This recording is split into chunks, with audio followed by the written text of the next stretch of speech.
Are you tired, listless, looking for a moment of escape from this hellish nightmare reality you inhabit?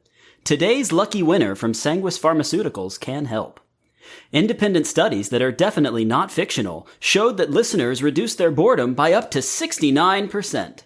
Today's lucky winner is not for everyone. Do not listen to Today's Lucky Winner if you are under 18, easily offended by cussing, or are a snitch who can't listen to fictional drug use. Side effects may include giggling, distraction from worldly concerns, and hyper-aggressive sleep punching. Ask your doctor if Today's Lucky Winner is right for you. Previously on Today's Lucky Winner. There she is. There's the bitch that sold me the sugar cubes. You told us there was LSD in these. Dawn impulsively sliced the palm of her hand. I've got a first aid kit back in the bar. There's a term called asexual. I don't know if you'll identify with that later. Suck a wet fart out of my dirty asshole, Devlin. I forced you into your true form. I think I'll send you back to your room for some alone time as well. 1,000 years alone time should cover it, don't you? I heard about that, Bill. It sounds pretty cool, actually. If it passes, aging would be classified as a disease. If it's a disease, you can develop medications to treat it. I can tell the world what we're working on, and the world will cyber-bully them into doing exactly what I want. Fetch me my phone. Mother needs to schedule a press conference.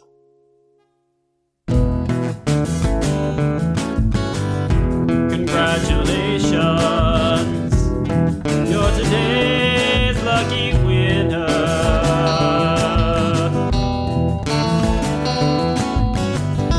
Flights of angels sing you to your reward. You put on your Sunday best, but there's no one here to be impressed. After Rita punched the angry sugar cube recipient, chaos ensued. Disappointed at the extreme lack of psychedelics in their recent purchases from Rita, several other unwitting bar customers came forward to give her a piece of their mind. Most of her recent clients offered her review of their purchase by hurtling their fists at her face. Can't this just be a learning experience for you all? We're leaving, okay? I'm taking her and we're going. You're not going anywhere! Dawn had never been in a fistfight. She had never done anything to warrant that kind of an altercation. She'd always thought that she could never throw a punch at someone. That was until this fake drug-buying ass-face decided to take their aggression out on her. Something primal overtook her, and she came up swinging. Oh my god! That's your blood on my face! Is that an open wound on your hand? What the fuck is wrong with you? I'm gonna rearrange your face, bitch! Yes, little buddy. Let the hate flow through you. A wave of chaos washed over the bar. People who hadn't been involved in the whole "if I paid $10 for this sugar cube it had better be full of drugs" fiasco began fighting amongst themselves. It all reached a screeching halt when a voice boomed from the top of the bar. Everyone stop! Dax stood on top of the bar and stared down at the crowd. Folks stopped mid-fight and looked to them. Dawn stared at them too. Rita was the only one who seemed unaffected as she began to steal the wallet of the gentleman who had her by her jacket collar. Anyone who attempted to buy drugs tonight, leave. Never come back. 10 people, including the gentleman who had Rita by the collar, dropped what they were doing and robotically walked out of the bar. Anyone who isn't named Dawn or Rita, if you threw a punch tonight, start cleaning up the bar. All but a handful of folks started picking up dropped cans and bottles, and began putting back misplaced furniture. One person used their own shirt to start soaking up a drink that was spilled on one of the couches. A confused gentleman stood in front of Dax and looked up at them. Can I help you? When you said anyone who isn't named Dawn, did you mean D-A-W-N or D-O-N? D-A-W-N. My apologies, my name is Donald. I'll get to cleaning. Good. Everyone else, I'm so sorry for the commotion tonight, and I hope you feel safe to come back. If you head over to the bar before you leave, Rico will hand you some drink vouchers to use on your next visit. Dax hopped off of the bar and walked toward Dawn. Dawn watched in wonder as she tried to figure out what they had just done. You and Rita outside now. Dawn and Rita followed Dax out to the front of the bar. Rita rifled through her newly pilfered wallet. She found an old family photo that included the guy she pickpocketed. Assuring herself that he must have this beloved memory digitally archived, she crumpled it up and tossed it behind her. Meanwhile, Dawn discovered she had a split lip. Good thing I was going to get you the first aid kit. I'm so sorry. I don't know what I was thinking back there. They punched me and I fucking lost it. Yeah, you helped me filter out some customers I didn't want there anyway. We're a community center during the day. I don't need people thinking this is a place where they can buy drugs. But what about the damage to your bar? The guilty parties are cleaning it up. Besides, why do you think the place is decorated with thrift store furniture? Oh, this happens a lot? Every now and then. What was that you did back there? They just listened to everything you told them to do? It's one of my Warlock things. Not everyone can do it. I can't do it for long without Max. It was sort of a joint effort spell. And you can just make people do whatever you want? No, nothing that sinister. I can suggest a logical course of action for them. I can't make them do anything wild like hurt themselves or something. Is it okay if I take care of your cuts? Yeah, sure. Dax and Dawn sat on the curb in front of the bar. Dax tended to Dawn's hand and lip, grabbing antiseptics and bandages from the first aid kit on their lap. Meanwhile, Rita led a thorough investigation of a dime bag full of alien head-shaped pills she found in her stolen wallet. She conducted her research by consuming them all. There you go. I think that will stave off infection. Thanks. For everything. Sorry we thought you were evil there for a little. That's really okay. Most warlocks shouldn't be trusted. I don't blame you. I'm gonna let you know what we learned so you can tell Max. I think I'd want to know what's going on if I were him. Can I ask you something? Unrelated. Sure. Would you want to come hang out and play Warcraft or something with me sometime? We could order takeout and just chill. I mean, that is like a date. Was that clear? I'm bad at making that clear sometimes. It's just, I'm sorry. Was that weird? Right. You're don't want to... It's... I'm asexual. Oh, okay. Good thing I invited you to play video games instead of going to that giant Warlock Orgy I'm hosting. Oh, I'm paying attention now. Please say the Warlock Orgy isn't a joke. Either of you happen to have gum or a pacifier on you? You still want me to come play Warcraft with you? Yeah. I mean, are you aromantic too? You know what? I shouldn't have asked you that. No pressure.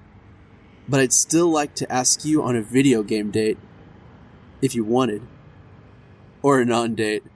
Oh, Hey, don't sweat it. Can I put my number in your phone? Sure. Here. If you want to hang out, just text me. You can set the terms. If it's a date, it's a date. If it's not, it's not. Either way, I make a friend. Max was the one who made friends for us both. He even set me up on dates. I kind of suck at social stuff, so I'm just excited to meet someone who I have so much in common with. Sorry if I'm coming off too strong. No, not at all. I'm weird at this too. I never really had friends when I was alive. Orgy, yes or no? Cut it out! But I'll definitely text you. Games and food sounds like fun. Cool.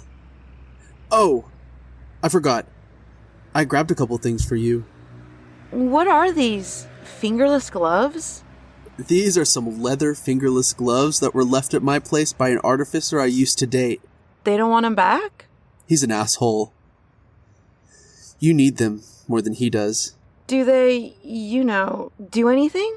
Think of them as adding +3 to your strength modifier. You'll have super strong arms. Whoa! Thank you! This is amazing! Just try not to wear them in the next bar fight you're in. You could literally kill someone. And this book is an artificer magic book. You don't want to keep this? I can't make heads or tails of the blueprints in there. You have to be a witch and an engineer to make this shit. It's far beyond me. Thank you. These are such generous gifts. Thank you. This is the first time I haven't felt completely helpless since Max died. Other warlocks don't really talk to me, and other types of witches aren't great at working together. I think it's great that you're trying to get justice for everyone. I mean, thanks, but I'm mostly doing this for myself. I'm trying to find out why I was murdered, too. Nah. You can tell yourself that, but you're not just doing this for yourself. I don't think you'd risk your temporary vessel being eviscerated by some evil warlock if you were really just concerned for yourself. Thanks for not murdering me. It's the least I could do. Well, I better get back to the bar. It was wonderful meeting you, Dawn. You too, Dax. I'll text you soon. It was nice to meet you too, Rita. This lemonade is disgusting, but I am so thirsty. Should you make her stop drinking from that sidewalk puddle? It won't kill her. Dax walked back to the bar, taking one last glance at Dawn before they went inside. Dawn remained sitting on the curb, leafing through the artificer book she had been gifted. She saw schematics for things that looked similar to the bombs her Uncle Nate had thrown at energy vampires. She was ecstatic. If she could figure this stuff out, maybe they actually stood a chance against Carmilla next time they saw her. Meanwhile, Reaper metabolism in full effect, Rita began to come down from her mystery pills. She sat next to Dawn on the curb. Coming down? Ugh, crashing. Ugh. So, did I hear you say what I thought you said just a little bit ago? Say what? About what? About why you were hesitant to go on a date with Dax. When I told them I'm asexual? Yes, little buddy. You know how long I'd been waiting for you to say you were in the Alphabet Mafia, too? You knew? Why didn't you say something? Yeah, it's in your file. And it wasn't my place to bring it up. I didn't know if you were comfortable talking about it. Why do you think I've never asked you if you want to smash? I just assumed you weren't sexually attracted to me. Oh, please. You're thicker than a milkshake, and you've got hair like a beautiful Mustang on prenatal vitamins. Thanks, I guess. Wait, so it said I'm asexual in my file? Yep. You know you're asexual, so the file knows it. Jeez. Did you happen to see if it said if I'm aromantic too? Or where on the asexual spectrum I fall? No, because that wasn't in there. You're not sure, so the file isn't sure? Even so, stuff like sexuality and gender is written in pencil. Cool. That doesn't help me at all. How about you go on a date with Dax and see how you feel? They seemed pretty jazzed just at the idea of hanging out with you. I don't know what I'm feeling. I don't know if it's like a platonic or romantic attraction. I really like looking at them, like, a lot. And I just keep thinking about how I want to cuddle with them while we watch Star Trek and share a pizza. That could be platonic or romantic. You've got an opportunity to explore that, if you want. Remember, I'm going to be no farther than 100 yards away, no matter what you decide. I can stay at the perimeter of my Reaper leash, or I can cuddle between the two of you and make sure they keep their sexy hands to themselves. Either way, it's up to you. Thanks. I think I spent so much time assuming people would reject me when I was alive that I rejected them first. I'm so bad at friendships, let alone figuring out if I've got romantic feelings. Meeting people while we've worked on my murder case is making me realize all the rejection I was so worried about was mostly in my head. Well, you don't have to figure out whether or not you want Dax's perfect face snuggled up to yours right now. I think you need to pull out your bucket spreadsheet. What? Why? Number 82. See a fist fight. Oh, thanks, I guess. Yeah, didn't expect you to join in. You went fucking feral back there. That was cool. I don't know what came over me. You released the fucking beast. Yeah, well, this beast has a split lip and a sliced up hand. Let's get you home and have my sexy Dr. Vampire Lava take a look at you. That sounds good. Do you feel up to driving after that fight? You want to get a cab or something? This wallet I still has some cash. We could... Oh no. What? There's an old newspaper clipping in this wallet about the sole survivor of a mini-golf massacre. What does that mean? It means I feel guilty about taking this wallet. Will you help me find a beloved family photo I crinkled up and tossed in the street? I'm gonna leave this with Rico at the bar. Why are you pulling all the cash out? Listen, this guy may have lost his family in a putt-putt related murder spree, but he still punched me. Besides, the best thing you can do for someone who's gone through trauma like this is to treat them like anyone else. And I'd take the drugs and cash out of any wallet I stole. I don't think that's true. Shh, yeah, yes it is.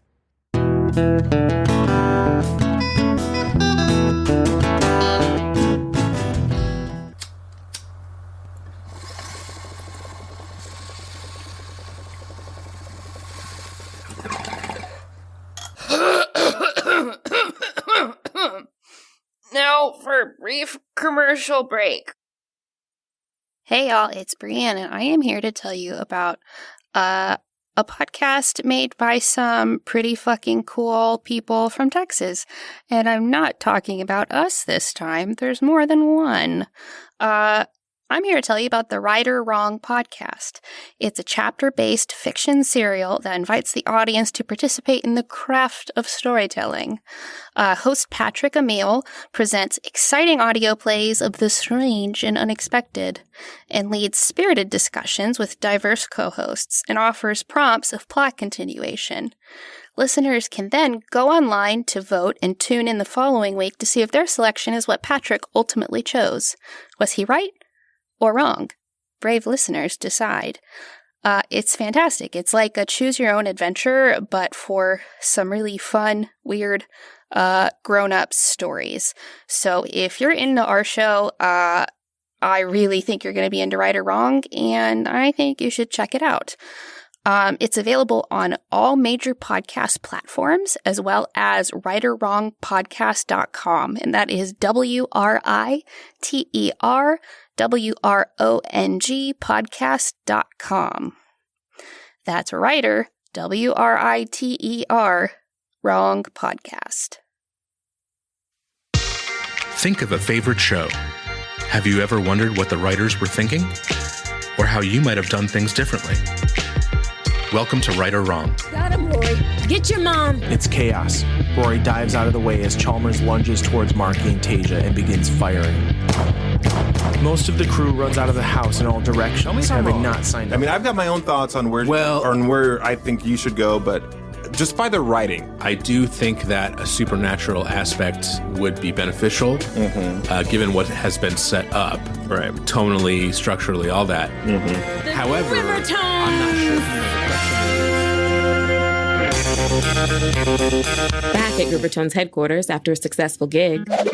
So I say to this knucklehead, look. Don't get all riled up, Creamy. Oh, okay, very funny. You've related this account to us on several prior occasions. Just the way it's told, it felt like a comic book. Like I could see the stills of each character in some kind of pose. They had their own music. They had their own theme.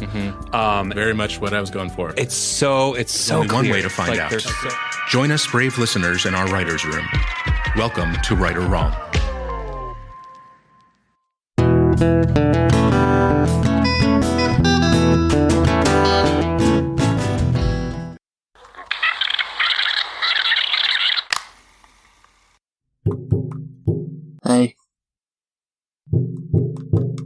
Hey, Rita. You up? Rita, you up? I just... Yes, Devlin. This is hell. I don't have a corporeal body, so I don't sleep. I am always up. I'm up all the time. Nobody has ever been more up than I am right now. Rita, in her original form, floated above a small, bare bed in her room at rehab. Near where her head would be laying if she'd had a head in this form was a metal drainage grate on the floor. She could see the thick glasses of Devlin's favored human disguise staring at her through the slats. I just wanted to tell you, after group therapy earlier, that I think it's kind of bullshit they put you here. Thanks. This is for mimic demons. You reap human souls. You had to see them all the time. Why wouldn't you try to look like one? I'm just a spy. I may work around humans, but I mostly just kill them and eat their brains. Okay, thank you. That's what I'm saying. Why is it so bad that I choose to look like a human? They are literally my job. And they just stuck you here because they don't know how to deal with you. I wouldn't like it very much if I had gone to some training thing for Reapers. Actually, Dev, the training videos for Reapers are kind of fun. They haven't updated them since... I'm just saying, I know you're going to be stuck in your room for a while, and I know it's hard looking like someone you know you aren't. If you ever need to talk while you're here, just knock on the grate. Hey, Dev. Yeah?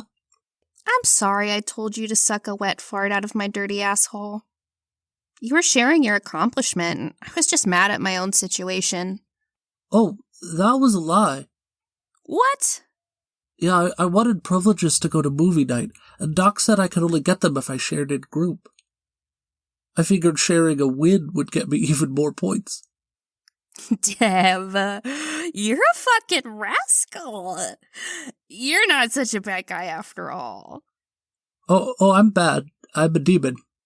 I don't think a bad guy would go out of his way to make me feel less lonely. Well, I did just tell you I lied. That lie didn't hurt anybody, Dev. Some lies do, but that one didn't. I'm a celestial being, and even I've told some pretty big lies. So, you're not just good by default?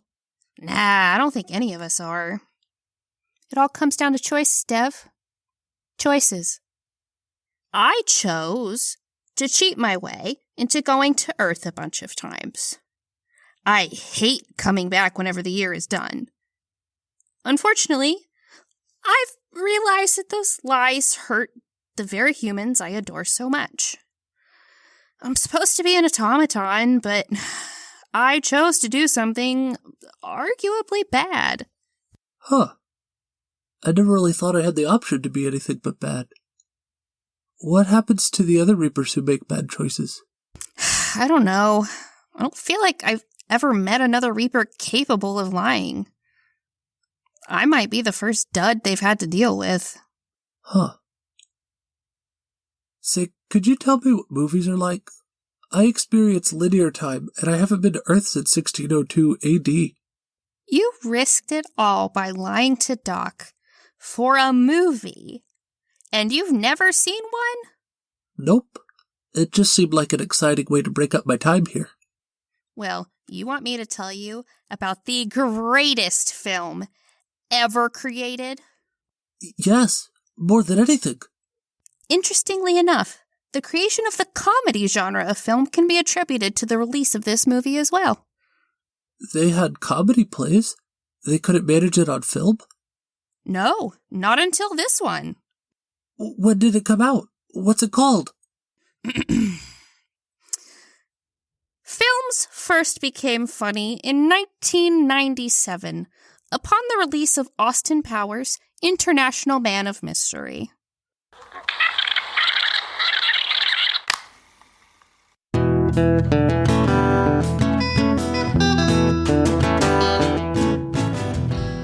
Bathed in a sunbeam that peeked from between the curtains, Sunny and Rita lay facing each other in bed, a tangled mass of arms and legs beneath a comforter. You didn't have to make money to take me out. You know that, right? I'm a doctor. I can afford to take us places. I wanted to do something nice for my... You know, whatever we are. Lovers. Are we having that conversation? What? The define the relationship conversation? I mean, maybe? If you want to. Well, we did move in together after only sleeping together once, so at least we're living up to a sapphic relationship stereotype. I'd say we're girlfriends? Yeah? Yeah. If you want to be. And personally, I'm okay just being with you. But I know you have a certain appetite for things. If you wanted to sleep with other people, I'm really... Nah. What? Nah. I think I just want to be with you. Really? Monogamy's not for everyone. I don't want you to get roped into something that isn't for you. You're the first person that slept with me more than once. Do you know that? Oh, for real? Yeah. I like it.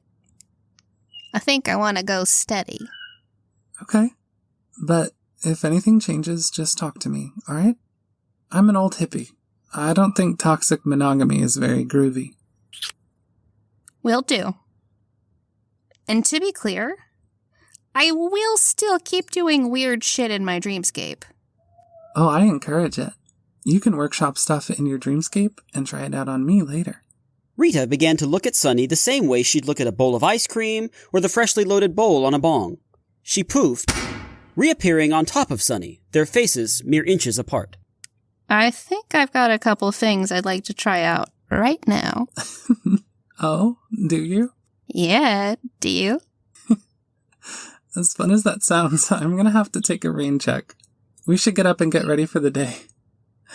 I have to go help the Murphys with funeral arrangements, and you can try out whatever you want on me later. Since I've got an immortal girlfriend, we've got forever to do whatever new sexy things you want to try. I mean, not forever. What? What does that mean? You're not going somewhere, are you? What? No, not right now. I just mean... Getting attached to humans who I'm going to inevitably have to see get old and die is hard enough. Please, don't tell me we have an expiration date, too. I can't handle that right now. No, I just mean... I'm not used to linear time is all. Forever's more of a concept. We experience time differently. Oh, I didn't think about it like that. I forget how old you are sometimes. I've seen all of time at once. Babe, it's okay. It was a miscommunication. I think I'm just a little sensitive about things because of Kiva. What matters is that you're not going anywhere. Yeah. I'm not going anywhere.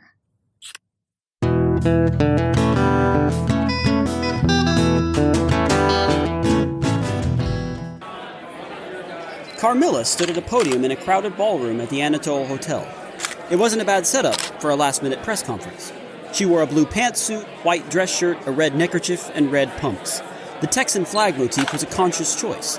She had to set the right mood with her crowd. She'd need to have them hanging on her every word. Thank y'all so much for being here on such short notice. I know we were vague, but I assure you this will be well worth your time. Our world-renowned scientists at Sanguis have made huge accomplishments in the field of pharmaceuticals. They've done things others thought couldn't be done. Right now, I believe they've truly done the impossible. I believe so much in what they're doing, I've given them most of my own money to continue their research. That's right, I'm no longer the wealthiest woman in the country. I'm not even in the top 50 anymore. That is how much I believe in what they're doing. What is that, you may ask? Well, what if I told you you could go back to school and start a new career at 80 years old? Would you be happy just to make it to 80? What if I told you that you could live to 150? Not just survive to 150, but live. Without chronic illness, without joint pain, without degradation of your mental faculties? What would you do for something that could grant you that? You, over there in the red blouse? Hi, Jennifer Vargas with Canal 12. Are you trying to lead us to believe that you've developed some sort of longevity pill already? The telomere bill hasn't passed yet. You can't do human trials on anything of the sort right now. Thank you, Jennifer. That's right. We haven't been able to do human trials yet. Our government has stood in the way of progress by not allowing us to conduct these trials on willing human participants. But we have been able to attempt the same in rats. Trapper, darling, could you bring out Methuselah? Crawford backed out onto the stage from a curtain in the corner, pulling a cart. Atop the cart was a cage. Inside of that cage, a lively white rat ran on a wheel. This is Methuselah the rat.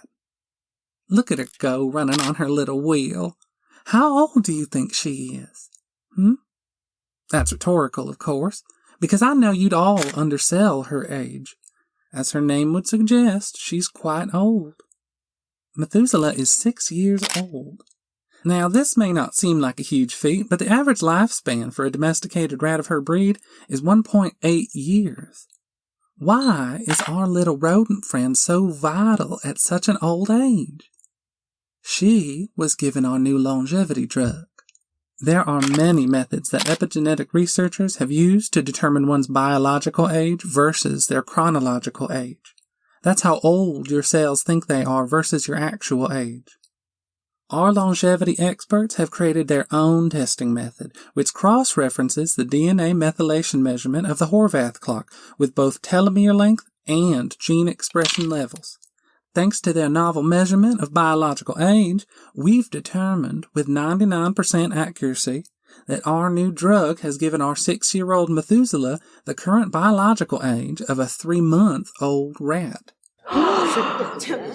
Surely you can't be serious. You, with the red tie? Hey, Alex Miller, Channel 7. Are you saying that this rat, given your experimental drug, this rat will live to be, 43.2 years? We certainly hope so. Now, this is what the drug does in rats. Rats are not humans, and Methuselah here lives with a tightly controlled environment. We don't anticipate the results would be quite this extreme in humans. Our researchers have said conservatively that they expect it would make 150 years old the new average mortality rate. And who would get this new drug? Given the price of other sanguis meds, opponents to the telomere bill have argued that you'd use the price of some longevity drug to make sure only the wealthy lived longer, furthering socioeconomic disparities between classes. I regret that the cost of previous sanguis medication was so high. But the idea that we'd do the same for this longevity drug, that's just not true. In fact, I shouldn't tell you this. Well, you know what? To hell with it. This drug would make most of the previous pharmaceuticals we produce obsolete. The genetic repair offered by this drug can reverse genetic conditions. It reverses cell damage. It has the potential to make the most chronic illnesses a thing of the past. And cost of this drug will be a non-issue. I've made it very clear in each closed-door meeting that I intend to find a way to make this drug available at no monetary cost to any person who wants it. You mean any American who wants it? No, I mean any human being who wants it, anywhere in the world. So I called you here to encourage your government officials to vote yes on the telomere bill. We can't begin saving lives until the government steps out of the way of science. We have the means to fast-track these human trials. We won't know how long it will extend human life at first. We simply won't. But we will know when it cures someone's cystic fibrosis. We will know when someone with rheumatoid arthritis is rid of their joint pain forever. And we will see the cancer in a cancer patient simply disappear. Are you saying this longevity drug is also the cure for cancer? What types of cancer? All cancer.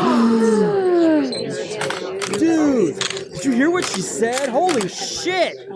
What should people be doing right now? What should we be telling our elected officials? Call them, write to them, yell at them on the internet. Do not stop until you get what is so very close. Demand the 150 years you deserve. Demand that not a single solitary person should have to die of cancer ever again. Welcome to the new era. Humanity is in for the ride of their lives. Oh my stars! Son of a bitch!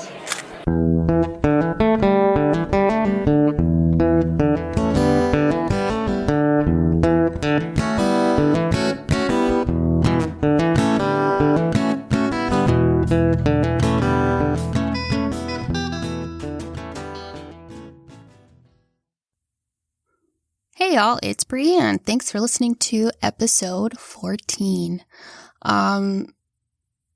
Just the usual business. Follow us on social media. Our handle is @LuckyWinnerShow on Instagram, Facebook, and Twitter. Also, make sure you're subscribed to us on whatever platform you listen to.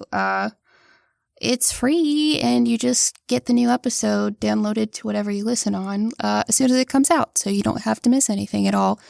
So yeah, make sure you follow or subscribe wherever you're listening to us. And if you like the show and you want to be a little sweetheart, you could leave us a nice review, and that would help us a lot. That lets other people know what they're getting into, the vibe of the show, and helps them decide to take the time to listen. So that would be a big help. I also wanted to give another thanks to Taryn Gray, who will have info about in our show details for being our consultant on this episode. As a writer, if I'm going to be writing about something that I don't have the life experience for, I think having a sensitivity reader is non-negotiable. And since I'm not asexual, Taryn was kind enough to make sure I get the parts about Dawn's asexuality right, because poor representation is more harmful than no representation at all. And we just want to make sure we get things as right as possible. So I'm really grateful to Taryn. There will be links to her YouTube channel in the show details, and go support her. She's a very cool artist, very cool person. So we will see you next time on the 15th. Episode 15 on the 15th, actually. I'll see you then. So until next time, try not to die.